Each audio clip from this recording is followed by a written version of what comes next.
Assalamualaikum warahmatullahi wabarakatuh. Alhamdulillah wassalatu wassalamu ala asyrafil khalqillah Sayyidina wa maulana Muhammad ibn Abdullah wa ala alihi wa ashabihi wa man tabi'ahu wa nasarahu wa wala wa la hawla wa la quwata illa billah, amma ba'd. Hadirin jamaah Majlis Ta'lim Musalla Baitur Rahman yang saya muliakan, semoga kita semua dimuliakan oleh Allah Subhanahu wa taala. Yang terhormat pimpinan musalla Al-Mukarram Bapak Haji Jamaluddin SH dan juga para pengurus musalla serta tokoh masyarakat serta para hujjaj dan remaja sekalian. Dengan mengucapkan syukur alhamdulillah, kesempatan malam hari ini di malam Selasa kita hadir berkumpul untuk sama-sama mengisi waktu kita dengan yang terbaik, yaitu mengikuti pengajian. Mudah-mudahan Allah Subhanahu wa taala tidak sia-siakan kehadiran kita. Semoga dibalas dengan balasan pahala yang sebesar-besarnya. Semoga Allah ampuni kekurangan, kesalahan dan dosa-dosa kita. Amin ya rabbal alamin. Halaman 10. Ya, halaman 10 ya. Judulnya ucapan orang yang berpuasa ketika disuguhi makanan. Jadi ini saudara-saudara masih berkenaan dengan adab dan tata krama serta aturan makan dan minum ya. Jadi agama Islam agama yang mencakup dan mengatur seluruh kehidupan manusia, termasuk ketika dia makan dan minum. Nah, ini ada judul, yaitu ucapan apa yang mesti diucapkan ketika orang diundang untuk makan, sedangkan dia lagi berpuasa, begitu. Ya boleh saja dia enggak batalin dan boleh saja batalin kalau itu puasa sunat, ya. Kalau itu puasa sunat. Kalau puasa wajib ya tidak. Nah, hadisnya nih, an Abi Hurairah radhiyallahu anhu qala Rasulullah sallallahu alaihi wasallam, idza du'iya ahadukum falyujib fa in kana sha'iman falyusalli wa in kana muftiran falyat'am, rawahu Muslim. Artinya Abu Hurairah radhiyallahu an berkata, Rasulullah sallallahu alaihi wasallam bersabda, apabila salah seorang di antara kamu mendapat undangan untuk makan, undangan walimah atau walimatul arus atau walimah yang lain ya, diundang untuk makan, ia harus datang. Ini yang harus datang nih dalam mazhab Syafi'i, yaitu walimatul arus ya, undangan makan dalam acara perkawinan. Itu memang dalam mazhab Syafi'i hukumnya wajib. Kalau undangan-undangan lain hukumnya sunat, kita datang. Mau datang ya itu lebih bagus, nggak datang ya masih nggak dosa lah. Ya, undangan ini, undangan itu yang sifatnya ngajak makan. Tapi kalau undangan acara pengantin ini mesti datang. Ntar masalah makan nomor 2. Inti boleh makan, boleh tidak. Yang penting datangnya itu tuh. Itu diartiin faliyujib. Arti faliyujib dia harus datang. Kalimat perintah. Nah, itu yang ada perintah agak keras, walimah arus, walimah pengantin. Kalau walimah yang lain, akikah dan sebagainya, ya, itu enggak menjadi wajib datangnya, apalagi makannya gitu. Nah, bagaimana kalau dia lagi berpuasa, datang siang, itu bagaimana? Ya silakan, enggak apa-apa. Dia boleh bertahan dengan puasanya, tapi jangan lupa doakan yang ngundang makan ini. Dikatakan jika ia berpuasa, doakanlah, karena Nabi tahu orang yang berpuasa doanya mustajab, doanya didengar begitu. Maka doakanlah sahibul bait, tuan rumah yang rela, yang sudi mengajak makan, tapi kan engkau dalam keadaan berpuasa. Jadi ya sudahlah, berikan doa kamu. Kemudian dan jika tidak berpuasa makanlah. Nah itu makanlah sunat itu, nggak wajib makan. Entah kalau kita nggak cocok sama makanan, ya nggak wajib makan itu. Kalau datangnya walimah wajib, udah sampai mau makan kayak mau kagak kayak begitu. Ada kebebasan. Bahkan ini yang diceritakan didatang lagi berpuasa. Ya silakanlah mempertahankan puasanya, nggak apa-apa. Ya, mau batalkan karena ini puasa sunat ya masih boleh. Mempertahankan ya boleh juga. Begitu. Ntar jangan lupa katanya doain tuh tuan rumah, sahibul hajah. Ya, hadis riwayat Muslim.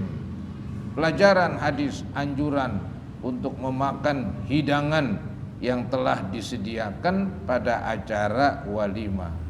Jadi makannya anjuran, datangnya wajib walimah itu.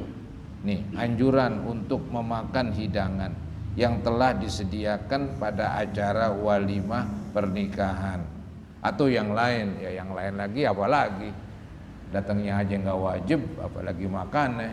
Nah ini yang datangnya wajib aja, makannya nggak jadi wajib. Nah itulah saudara-saudara, kalau ente lagi berpuasa nggak ada masalah, yang penting kan datang, ya memenuhi undangan sahibul hajah. Ntar jangan lupa doain tuh mereka. Ya. Begitu saudara-saudara tata krama di dalam makan ketika ada undangan. Nah ini ada aturan lagi nih, ucapan orang yang menghadiri undangan makan. Maksudnya ini apa yang perlu diucapkan ketika dia diundang makan, tapi ada yang ngikut padahal nggak diundang. Kan namanya makanan, ya yang mengundang itu kan yang memiliki. Maka orang yang diundang dia yang berhak untuk menikmati makanan tersebut. Yang jadi pertanyaan yang nggak diundang ikut datang. Itu bagaimana itu? Nah, kalau tuan rumahnya orangnya gampangan, alias silakan aja udah bebas begitu. Malah yang punya rumah girang, nggak ada masalah, nggak ada masalah. Tapi kalau yang tuan rumahnya agak keras, ini yang repot. Artinya tuan rumah itu nggak setuju dia datang juga. Maka itu makanannya jadi haram itu, nggak boleh makan. Gitu.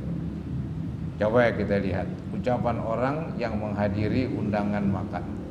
An Abi Mas'udin Al-Badri radhiyallahu an, qala da'a rajulun an-nabiyya sallallahu alaihi wasallam li ta'amin sana'ahu lahu khamisa khamsatin fatabi'ahum rajulun falamma balaghal bab qala lahu an-nabiyyu sallallahu alaihi wasallam inna hadza tabi'ana fa in syi'ta an ta'dzana wa in syi'ta raja'a qala bal azanu lahu ya Rasulullah.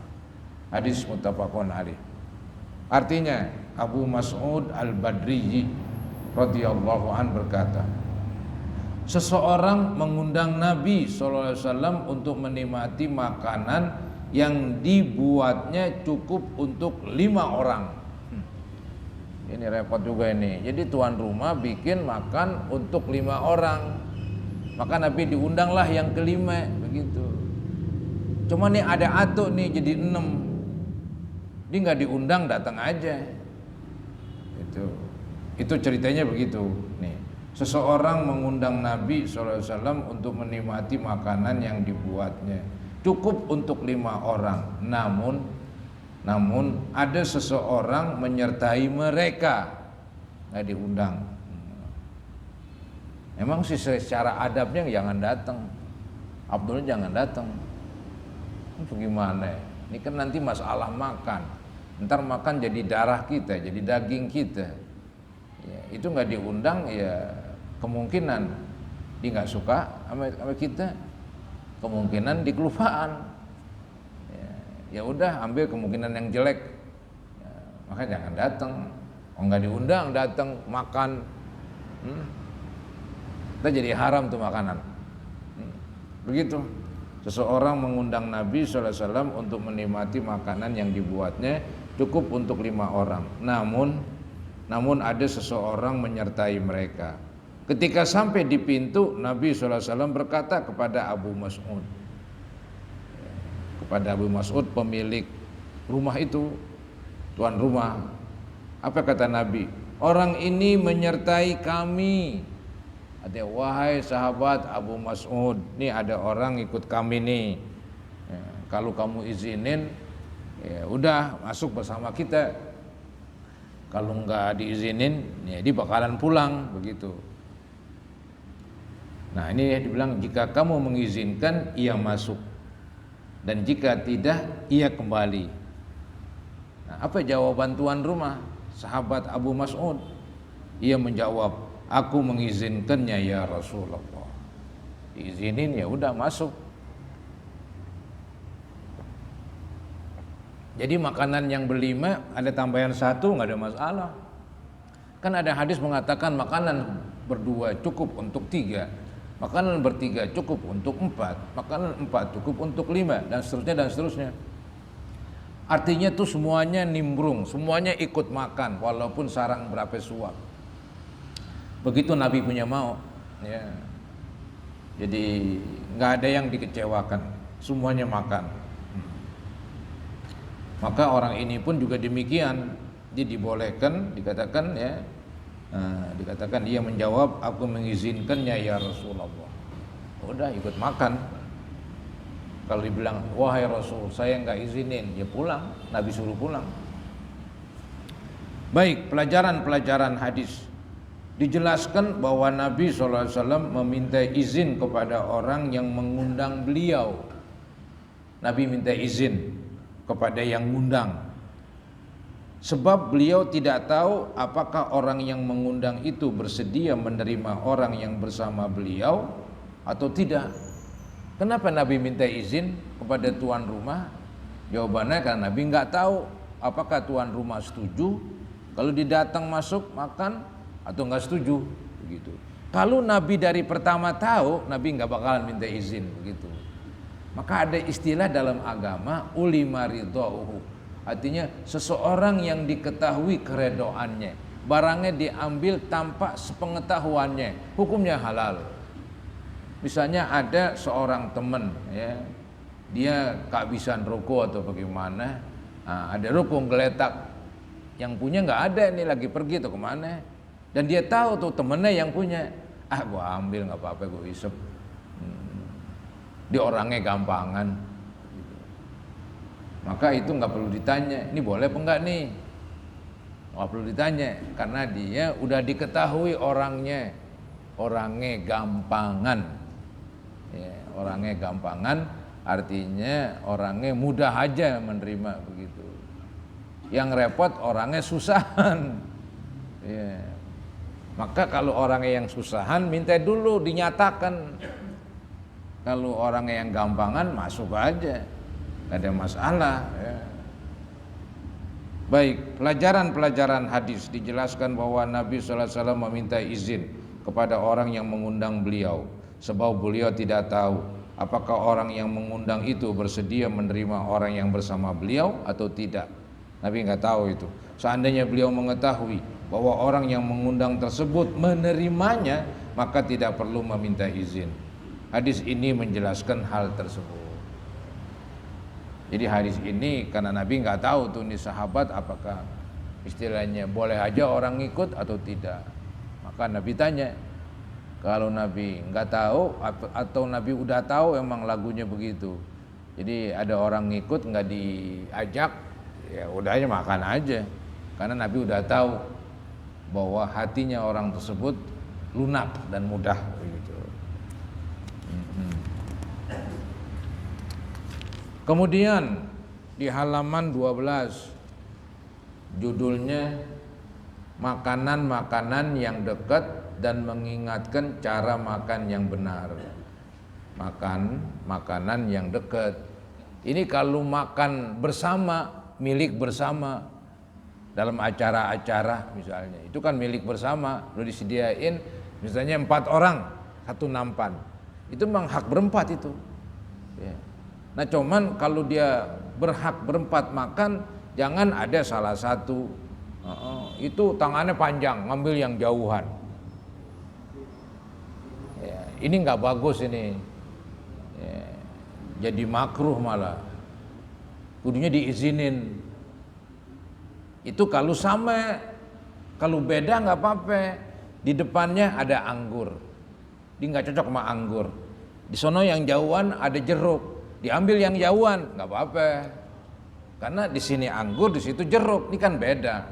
Cuman kalau nasi di nampan semuanya sama, malah ngapa yang jauh diambil, disuap yang jauh. Ini kan kacau nih, namanya pengen kuasain ini. Padahal ini nasi beramai-ramai miliknya, bukan dia sendiri. Kalau nasi dia sendiri itu bebas. Anggap saya beli nasi ulam, ya sebungkus begitu kan.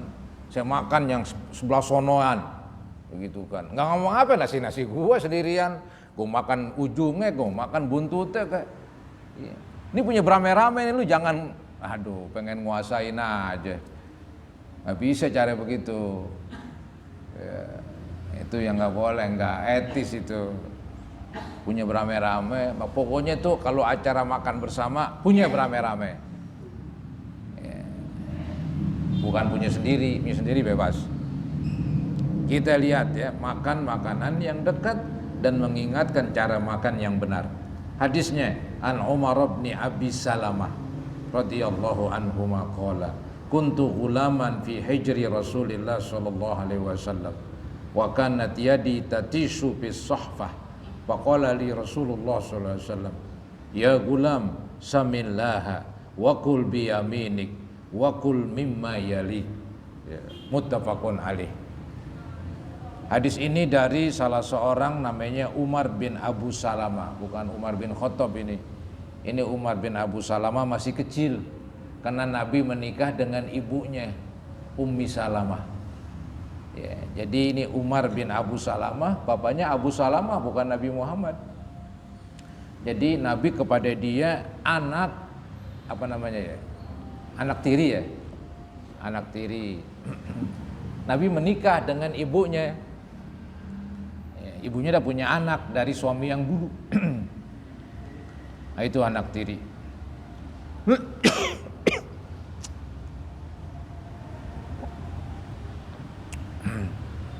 Umar bin Abu Salamah radhiyallahu an berkata, ketika aku masih kecil di bawah asuhan Rasulullah SAW, Nabi ajak bawa itu, ajak si Umar bin Abi Habasah ini, ya Umar bin Abi Salamah diajak-ajak, termasuk ketika ke masjid ada makan bersama begitu. Jadi memang di masjid waktu itu memang zamannya zaman susah, jadi makan selalu bersama. Apalagi di masjid itu ada kumpul beberapa orang yang memang nggak punya harta, nggak punya mata pencarian, nggak punya keluarga, sebatang kara, tinggal di emper-emper masjid sekian puluh orang. Maka tuh Nabi dapat hadiah atau dapat sedekah diberikan kepada mereka. Kadang-kadang Nabi ikut makan bersama mereka. Nah ini Nabi kasih etikanya, caranya ini. Dibilang, nih ketika aku si Umar ini masih kecil, dia bilang, dicerita tentang dirinya, ketika aku masih kecil di bawah asuhan Rasulullah SAW, tanganku mengulur ke wadah makanan.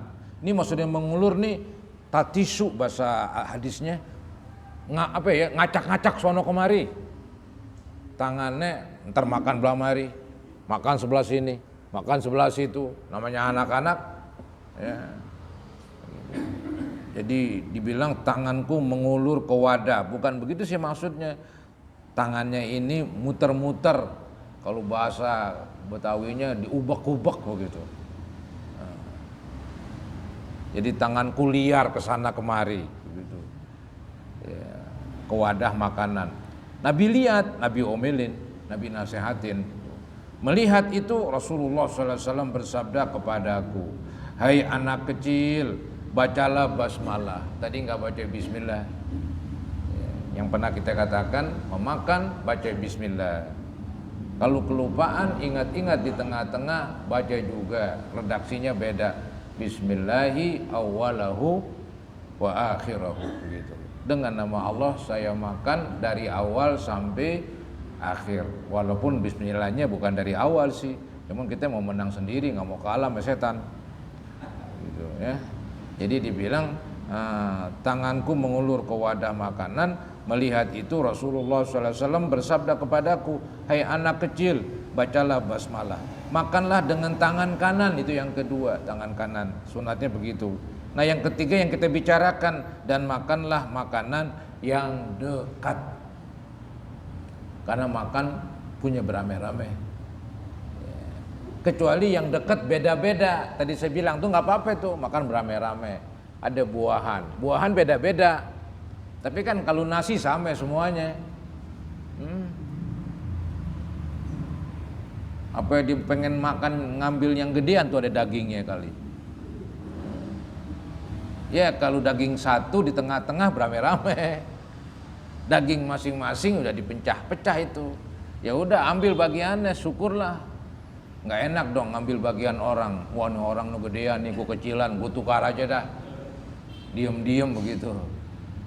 Sampai bilang nolatin ada apaan noh, pindahin begitu ya. Ini sih kacau balau itu.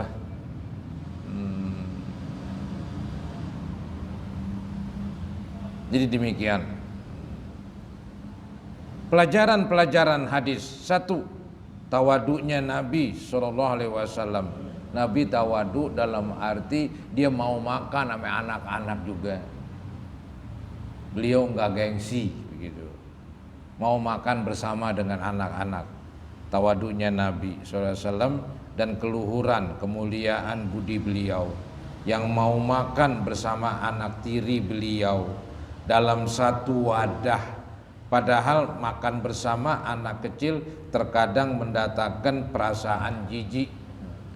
Anak kecil tadi ingusan apalah.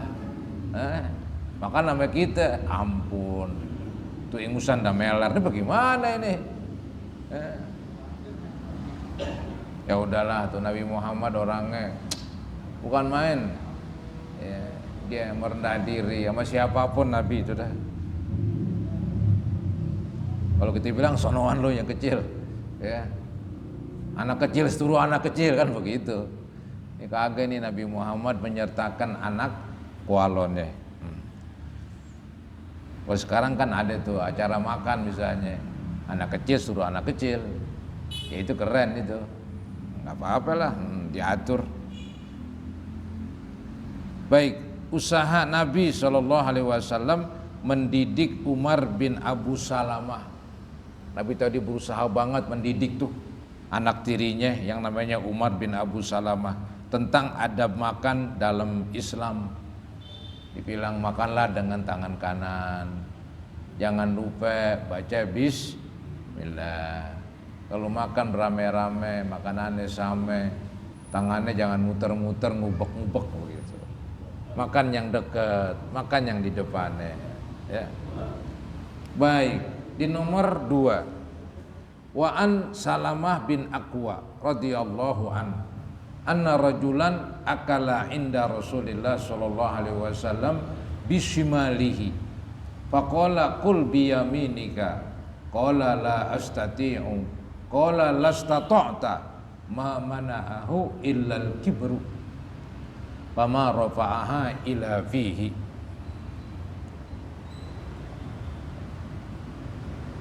Artinya tadi riwayat Muslim, artinya Salamah bin Al-Aqwa radhiyallahu an berkata bahwa ada seseorang yang makan bersama Rasulullah SAW. Ada orang makan bersama Nabi, ya tadi saya bilang Nabi orangnya tawadhu, merendah, makan sama siapa aja. Ada seseorang nih nggak disebut namanya nih, makan bersama Nabi. Apa yang terjadi? Dikatakan dengan tangan kirinya. Dengan tangan kirinya. Padahal kan udah diberitahu berkali-kali, ya, makanlah dengan tangan kanan, masih makan tangan kirinya. Apa yang terjadi? Nabi nasihatin, lalu beliau bersabda, makanlah dengan tangan kananmu. Apa dijawab sama ini orang? Ia berkata, aku tidak bisa. Padahal dia bohong. Nah ini nih, dia bilang gak bisa itu bohong. Dia ogah disuruh. Dia merasa dirinya hebat. Nanti ada keterangan dia seakan-akan sombong, menyombongkan diri gitu. Nabi suruh, walaupun memang yang disuruh yang sunat ya. Tapi kan keangkuhannya ini yang dicela, kesombongannya. Maka nanti Nabi doakan yang jelek ya, mudah-mudahan kamu gak bisa angkat terus. Ya benar-benar sengkleh terus. Ini dia. Nih saya ulangin. Salama bin Al-Aqwah radhiyallahu an berkata bahwa ada seseorang yang makan bersama Rasulullah SAW dengan tangan kirinya. Lalu beliau bersabda, makanlah dengan tangan kananmu. Ia berkata, ini yang dibohong ini. Ia berkata, bohong plus sombong. Aku tidak bisa. Aku tidak bisa. Beliau bersabda lagi, tidak, kamu pasti bisa. Nah, ini ada kesalahan ini. Nabi nggak ngomong begitu. Yang Nabi omongin ini yang bahasa Arabnya lastatota. Arti lastatota, mudah-mudahan kamu nggak bisa terus. Nabi udah tahu dia, bukan Nabi suruh, ayo kamu pasti bisa. Enggak. Ini doa ini maksudnya ini. Jadi ada orang disuruh makan dengan tangan kanan, dibilang saya nggak bisa. Akhirnya Nabi doain langsung, mudah-mudahan kamu nggak bisa terus mengangkat tangan. Bener-bener terus, ya langsung tuh dah, ya, istilahnya lumpuh tangannya. Itu kok Nabi keras juga tuh omongannya, karena ada dia sombong itu. Nabi tahu masalahnya. Bukan semata-mata ogah makan dengan tangan kanan, tapi ada kesombongan. Kan susah nih kalau kesombongan, merasa dirinya lebih hebat ya, dari Nabi, nggak mau diatur gitu. Maka Nabi bilang bukan tidak kamu pasti bisa, bukan, yang benar mudah-mudahan kamu nggak bisa terus ya. Kemudian ini ada penjelasan ini penjelasan dari perawi hadis yang meriwayatkan. Dikatakan yang menghalangi orang makan dengan tangan kanan adalah kesombongan. Jadi itu orang ogah pakai makan tangan kanan karena memang dia sombong, ogah diatur. Ya. Akhirnya orang tersebut tidak dapat mengangkat tangannya ke mulutnya, alias ya itu stroke tangannya stroke. Nah, gara-gara Nabi perintah, ayo makan tangan kanan. Wah saya nggak bisa, wahai Nabi nggak bisa. Padahal dia bisa. Orangnya ogah diatur. Ya, jadi menolak kebenaran itu namanya sombong, merasa dirinya besar. Akhirnya kata Nabi, mudah-mudahan kamu nggak bisa angkat terus tangan kamu. Bener-bener ketika diangkat nggak kuat angkat tuh dah, langsung lumpuh. Ya, begitu. Hadis riwayat Muslim. Pelajaran-pelajaran hadis, anjuran untuk makan dengan tangan kanan dan membaca basmalah sebagaimana telah dijelaskan pada hadis-hadis sebelumnya. Ya, makanlah dengan tangan kanan ya, kemudian jangan lupa baca bismillah. Kalau kelupaan ingat di tengah makan tetap baca ya, bismillah awalahu wa akhirahu. Begitu agama menganjurkan. Usahakan makan tangan kanan. Kalau kita punya anak lihat dimakan tangan kiri ya nasehatin. Nomor 2, doa buruk. Nah itu tuh di sini dia nggak menyadari ini. Ada doa Nabi di kesimpulan tuh ada doa buruk Nabi SAW untuk seseorang yang membohongi beliau. Nabi berdoa doa yang buruk. Alasannya satu, dia bohong. Membohongi Nabi, berani banget bohongi Nabi. Jadi membohongi beliau karena kesombongannya. Jadi timbul tuh bohong dari kesombongan dan menentang perintah beliau, nggak mau diperintah dia. Akhirnya ya kata Nabi, kamu nggak bisa ngangkat terus ya, benar-benar. Gitu. Nomor 3, penjelasan tentang mukjizat Rasulullah SAW yaitu terkabulnya doa buruk beliau kepada orang yang berbohong hingga benar-benar tidak bisa mengangkat tangan kanannya ke mulut. Karena dia berbohong, dibilang dia nggak bisa angkat.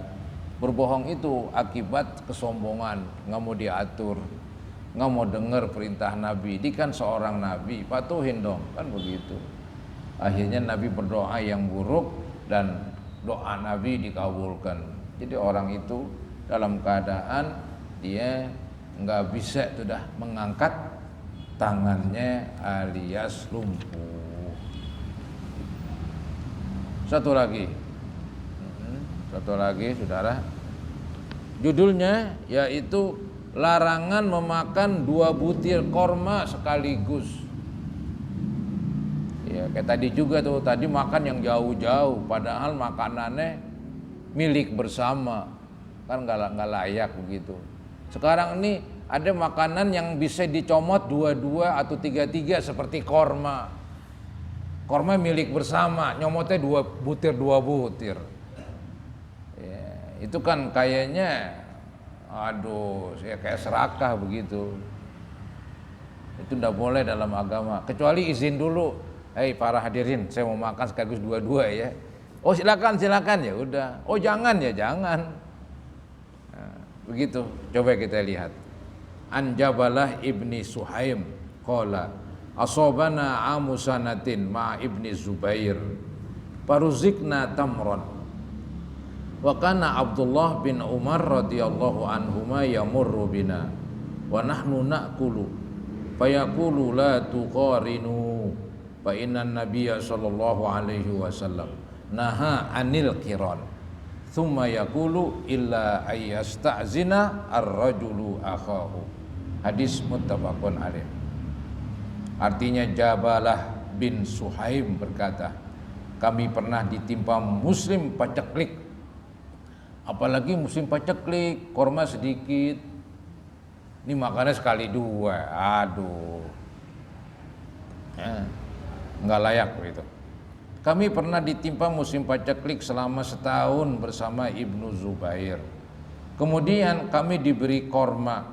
Ketika itu Abdullah bin Umar radhiyallahu an melintas, sahabat Nabi melintas nih. Nah, ada yang lagi makan korma. Nah, sahabat Nabi namanya Abdullah bin Umar melintas melewati jalan tersebut. Ya, melintas saat kami sedang makan bersama. Ia berkata, Abdullah ini berkata, janganlah kamu makan 2 butir korma sekaligus, katanya. Karena Nabi SAW melarangnya. Lalu beliau melanjutkan, ya, Abdullah bin Abbas langsung melanjutkan perjalanannya. Kecuali bila ia mendapat izin dari saudaranya. Tuh. Jadi kalau mendapat izin, lalu beliau melanjutkan omongannya, maaf. Jadi setelah dia melarang jangan makan sekali comot 2 butir, kemudian dilanjutkan omongannya, kecuali begitu bila ia mendapat izin dari saudaranya. Jadi minta izin dulu di makanan bersama, maka nggak boleh main comot sekali 2. Hadis muttafaqun alaih. Pelajaran hadis, larangan memakan 2 butir korma. Di kita apaan ya? Kayak kacang kali. Kacang goreng, kacang rebus, ambil sekali 2, kali 3, tapi itu pun sekali 2 dia nggak makan sekaligus kan. Kalau korma sekali 2 emang sekali caplok, blok begitu. Kalau kacang nggak mungkin sekaligus 2 dicaplok karena dia ada kulitnya, suka kalau begitu. Maka dikupas dulu, ya dikupas satu-satu juga. Cuman ngambilnya 2-2 ya kurang etis juga dah, kurang akhlak, kurang bagus. Kadang-kadang main raup aja, raup taruh di depan dia. Nah orang tinggal dikit, ya lu 2 ngambil. Kacau lah gitu. Jadi dalam Islam ini perasaan orang dipakai dong. Ini milik bersama, kecuali ini kacang goreng emang lu beli sendiri di rumah lu, habisin, gegares kalau perlu habisin. Nah milik sendiri. Ini yang masalah beramai-ramai, dia main raup aja sekali banyak, ditaruh di tempat dia. biar orang kedikitan, biar orang kehabisan. Ini nggak bagus cara begini. Baik, pelajaran hadis. Larangan memakan 2 butir korma sekaligus jika makan bersama-sama. Karena tuh ada makan bersama-sama loh, milik bersama. Karena hal itu menunjukkan sifat rakus. Nggak boleh mengambil hak orang lain. Itulah yang namanya rakus. Apa tuh rakus? Mengambil hak orang lain. Kalau dia mengambil hak diri sendiri ya nggak rakus. Enggak. Ya. Dia beli apa aneh tadi, kacang goreng, taruh di piring, diraup, sekali raup berapa itu? 10 butir misalnya. Biarin kacang goreng milik dia, bukan milik bersama. Enggak rakus itu. Jangan dibilang rakus juga, itu enggak tepat. Wah, lu kok rakus banget makan. Ya kita dijawab, itu makanan gua, punya gua yang beli. Makan bagaimana kek? Gitu. Jadi kalau makanan pribadi yang enggak disebut rakus, walaupun kadang-kadang dalam bahasa dibilang rakus juga, ya itu kesalahan lah. Yang rakus itu yang ngambil punya orang. Jadi menunjukkan sifat rakus, menzolimi saudaranya, menganiaya, bagian dia jadi berkurang. Dan menipu orang yang makan bersamanya. Orang makan bisa ditipu, dia mau enak aja dua-dua sekaligus makannya. Namun perbuatan itu diperbolehkan jika mendapat izin dari orang yang bersamanya. Ini berlaku ketika makan buah atau makanan yang lain. Artinya ya, ini bukan saja berlaku pada korma, tapi berlaku pada buahan yang lain. Kayak tadi kacang lah misalnya. Cukuplah saudara-saudara.